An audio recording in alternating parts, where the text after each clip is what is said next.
સુરતની Galaxy sunrise school દ્વારા 80માં સ્વતંત્ર દિવસ નિમિત્તે 700 ફૂટ લાંબી ભવ્ય તિરંગા યાત્રા યોજાઈ હતી. વિદ્યાર્થીઓએ દેશભક્તિ અને રાષ્ટ્રપ્રેમનો અનોખો સંદેશ આપ્યો. ગેલેક્સી સનરાઈઝ સ્કૂલ દ્વારા 80માં સ્વતંત્ર દિવસની ઉજવણી નિમિત્તે ભવ્ય 700 ફૂટ લાંબી તિરંગા યાત્રાનું આયોજન કરવામાં આવ્યું હતું. આ યાત્રામાં શાળાના વિદ્યાર્થીઓએ ખૂબ જ ઉત્સાહ અને ઉમંગ સાથે ભાગ લીધો હતો. ગેલેક્સી સ્કૂલના ટ્રસ્ટી શ્રી સંદીપ શાહ, શ્રી સુરેશ ગુપ્તા અને શ્રી કૃણાલ શાહ અને શ્રી ધીરેન તિવારી અને શ્રી પ્રમોદ બડગેના માર્ગદર્શન હેઠળ આ વિશાળ તિરંગા યાત્રાનું સફળ આયોજન કરવામાં આવ્યું હતું. વિદ્યાર્થીઓ 700 ફૂટ લાંબો તિરંગા હાથમાં લઈને દેશપ્રેમ અને રાષ્ટ્રભક્તિની ભાવનાનું અદ્ભુત પ્રદર્શન કર્યું હતું. સમગ્ર યાત્રા દરમિયાન વિદ્યાર્થીઓમાં જબરદસ્ત ઉત્સાહ જોવા મળ્યો હતો.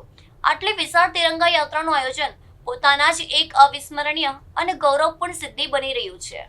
આ યાત્રા દ્વારા વિદ્યાર્થીઓએ રાષ્ટ્રપ્રેમ, એકતા, અખંડિતતા અને દેશભક્તિનો સુંદર સંદેશો આપ્યો હતો.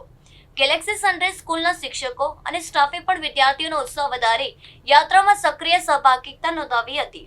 યાત્રા દરમિયાન ભારત માતા કી જય અને વંદે માતરમના નારાઓથી સમગ્ર વાતાવરણ દેશભક્તિમય બની ગયું હતું. 700 ફૂટ લાંબા તિરંગાને નિહાળી ઉપસ્થિત લોકોમાં પણ ગૌરવ અને રાષ્ટ્રપ્રેમની લાગણી જોવા મળી હતી. આ ભવ્ય તિરંગા યાત્રા દ્વારા નવી પેઢીમાં દેશપ્રેમની ભાવના વધુ મજબૂત કરવાનો સુંદર પ્રયાસ કરવામાં આવ્યો હતો.